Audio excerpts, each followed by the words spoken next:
आपण पाहतोय की प्रचंड उष्णता देशात कहर करते. मात्र याच वेळी साधारण 2 आठवड्यापूर्वी अणुऊर्जेचे सुमारे 7 प्रकल्प महाराष्ट्रात जाहीर झाले. कोकणात बारसूसारखे गाव किंवा इतर गावांमध्ये अणुऊर्जा प्रकल्प प्रस्तावित आहेत.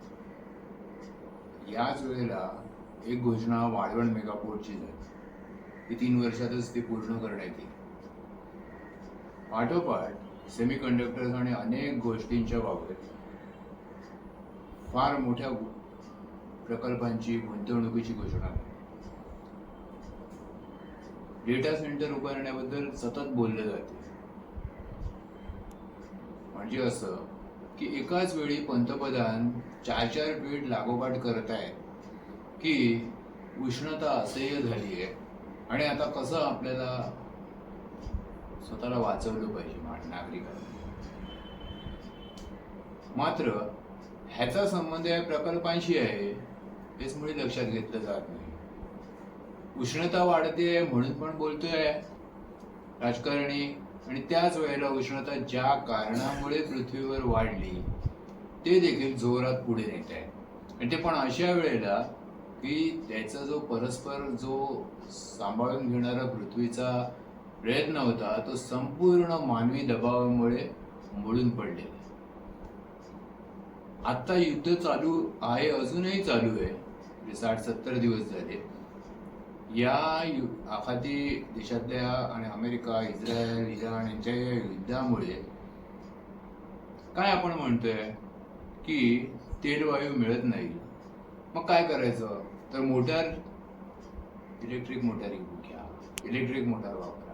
त्यावेळेला आपण हे नाही बघत आहेत की मग उष्णता काय करते. उष्णता तर तुम्हाला असंगतच करणार आहे ना, उच्चाटनच करणार आहे ना. ते माहित नाही अजून सर्वांना. पण उष्णता हे जिवंत राहणार की नाही माणसं तेच ठरवणार आहे. तुम्ही जिवंत राहिलात तर ती मोटारीची जीवनशैली जगणार ना. आणि जर मोटारीची जीवनशैली तुम्हाला जिवंतच ठेवणार नाहीये तर तुम्ही काय निवडणार. तेलवायू नाही म्हणून इलेक्ट्रिक मोटार निवडणार. याच्यात पूर्ण गफलत होते. कारण हे आकलनच स्पष्ट नाहीये की नक्की महत्वाचं काय. जर एक कुठलाही औद्योगिक प्रकल्प घेतला की त्यामध्ये वीज लागते. आता औष्णिक विद्युत प्रकल्प असला तर समजा डहाणूचा औष्णिक विद्युत प्रकल्प खाडीमधला सरळ आपण बघून निधीच्या अहवालाप्रमाणे 500 मेगावॅट वीज निर्मितीसाठी रोजच्या त्याच्यामध्ये 66,000 क्युबिक मीटर पाणी, घनमीटर पाणी प्रत्येक तासाला वापरलं.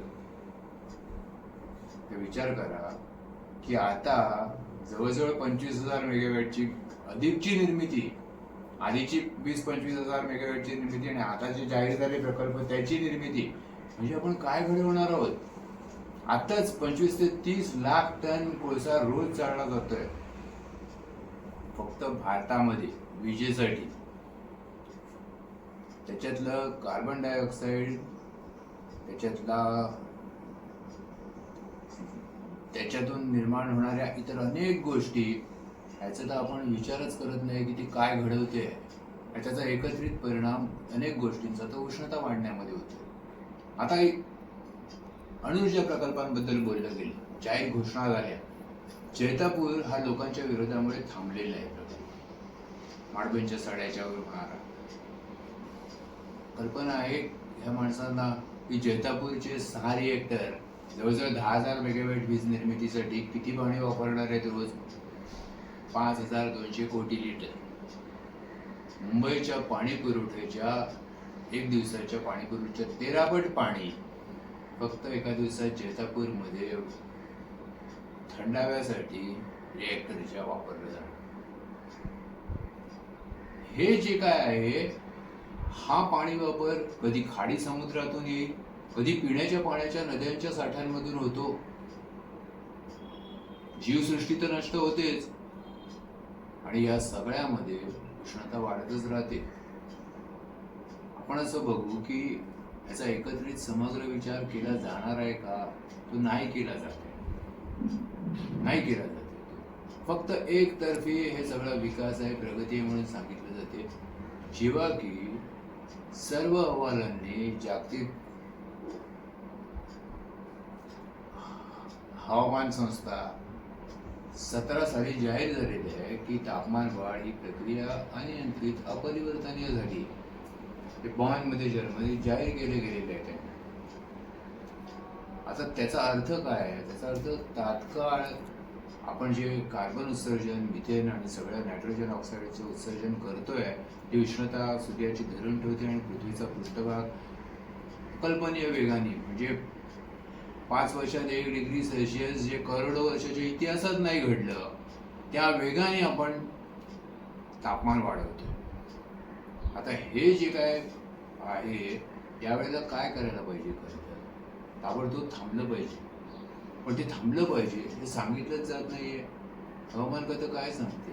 98% पाऊस पडला, 96%, 92%, साफ चुकीचं आहे. गेल्या वर्षी 300% जास्त पाऊस पडला. 300%. त्याचा अर्थ काय आहे? की तापमान वाढ, तिने निर्माण केलेला हवामान बदल, त्याचा तो परिणाम होता अतिवृष्टीमधला.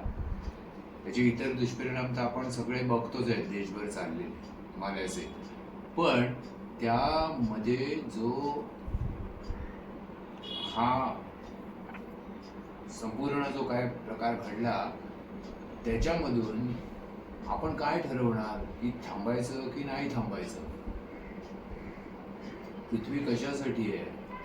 पृथ्वी मुबलक, असं म्हटलं जाते सरकारकडून की मुंबई महाराष्ट्रात मुबलक पाणी आहे, वीज आहे. त्यानंतर गैरसमज आहे. त्याची काय किंमत महाराष्ट्र मुंबई चुकवतोय हे बोललं जात नाहीये. आणि पाणी मोठ्या प्रमाणावर आहे खरं नाही.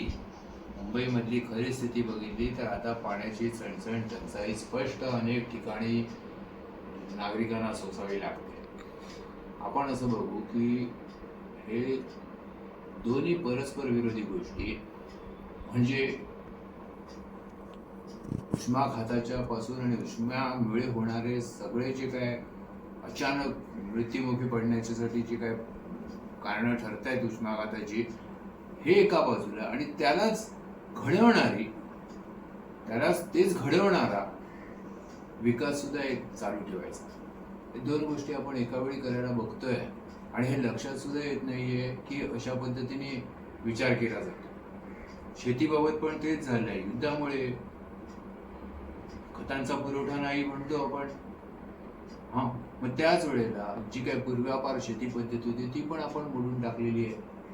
आपल्याला असे मानसिक अवस्थेत आहेत सगळे की ते होणारच नाही.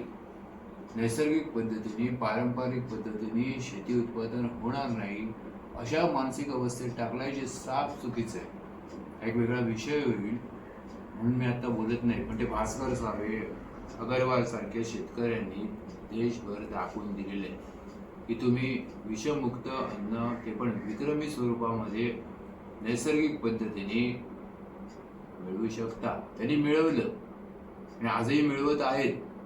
आता या सगळ्याचा एकत्रित विचार करू तर आपल्याला काय ठरवायला पाहिजे की तुम्हाला उष्माघात हा साधा उष्माघात नाही एका माणसाचा, ते पृथ्वीवरून मानवासहित जीवसृष्टीचं उच्चाटन. आणि पृथ्वी काही नोकरी देण्यासाठी आणि ते देणारा उद्योग चालवण्यासाठी बनलेली नाहीये. पृथ्वी केवळ जीवन देण्यासाठी बनलेला एकमेव ग्रह आहे. तो पण शेकडो कोटी वर्ष त्याची तपश्चर्या आहे त्याच्या मागे. आपण मात्र सिमेंट सारख्या पदार्थामध्ये, ज्याच्यात कॉन्क्रीट बनण्यापर्यंत 1,500 ते 2,000 लिटर एका किलोसाठी पाणी वापरले जाते. हे जे काय आपण घडवतोय, मोटार, वीज, सिमेंट आणि या सगळ्या वस्तू, आपल्याला तात्काळ हे घडवणं थांबवावं लागेल. डेटा सेंटर आणि सेमीकंडक्टरच्या त्या गोष्टी आणि न समजणाऱ्या तंत्रज्ञानाचे शब्द वापरून प्रकल्प आणणे ताबडतोब थांबवावं लागेल. इथे फक्त ऑक्सिजन योग्य प्रमाणात असलेली हवा, पाणी, अन्न ह्याच्यावरच आपण जगतो आणि उगीच या प्रगतीच्या खोट्या कल्पना आहेत. ते एका कंडिशनिंगमुळे, एका मनाच्या घडणीमुळे, लहानपणापासून शिक्षण आणि इतर गोष्टींमुळे होणाऱ्या घडणीमुळे केवळ त्या योग्य आहे असं मानलं गेलंय. वेळ फार भयंकर आहे. तात्काळ थांबायला पाहिजे. इथे राजकारण काय म्हणतायत, सरकार काय करतायत, जगात ह्याला काही महत्त्व नाहीये. तिथे पृथ्वी काय म्हणते, जीवसृष्टीची धारणा ती कशी करू शकत होती, तिची क्षमता कशी मोडून टाकली आहे आपल्या जीवनशैलीने, याचा फक्त आता ताबडतोब विचार झाला पाहिजे. आणि हे प्रकल्प कोकणासहित, विदर्भासहित सगळे प्रकल्प ताबडतोब रद्द झाले पाहिजे. यांना काही स्थान नाहीये. ज्या भारतीय संस्कृती टिकवणाऱ्या, अखंड धागा टिकणाऱ्या आपण नेहमी अभिमान बाळगतो ना, त्याच्याकडे परत गेलं पाहिजे. शेती संस्कृतीकडे, आदिवासींच्या शहाणपणाकडे ताबडतोब तात्काळ परत गेलं पाहिजे. नाही तर वाचणं शक्य नाहीये. जे काय 47 साली भारत विकसित प्रकल्प होईल हे साधारणत मूर्खांच्या नंदनवनात राहणं आहे. तसं काही होणार नाहीये. आत्ताच्या गेल्या वर्ष धरणं 3 डिग्री सेल्सिअसची वाढ आहे 1756च्या तुलनेत. पुढची 1 डिग्रीची वाढ म्हणजे अजून 4 वर्ष फक्त. आणि याच काळामध्ये तुम्ही बघाल की स्पष्ट होईल की मानवजात देखील अस्ताव्यस्त होते. जीवसृष्टी तर होतेच आहे. जीवसृष्टी धडाक्याने रोज 600 ते 1000 जीवजाती नष्ट होत आहेत गेली 5, 10, 15 वर्षात. आता मानवजात होते, तुम्हाला कळेल. आणि या सगळ्या जो काय घोळ घातलेला आहे युद्ध आणि हे महत्वाकांक्षांचा, स्वार्थाचा, त्याला अर्थव्यवस्था, अर्थशास्त्र नावाचे गोंडस नाव दिलेलं आहे, हे सगळं मोडून पडेल. पण नंतर वाचण्याची शक्यता नाही. वाचण्यासाठी आपल्याला काही मार्ग उपलब्ध नसणार आहे. जे काय आहे ते शेवटचा क्लायमॅक्स, शेवटची नाट्यमय क्षणांमधून आपण जातो आहोत.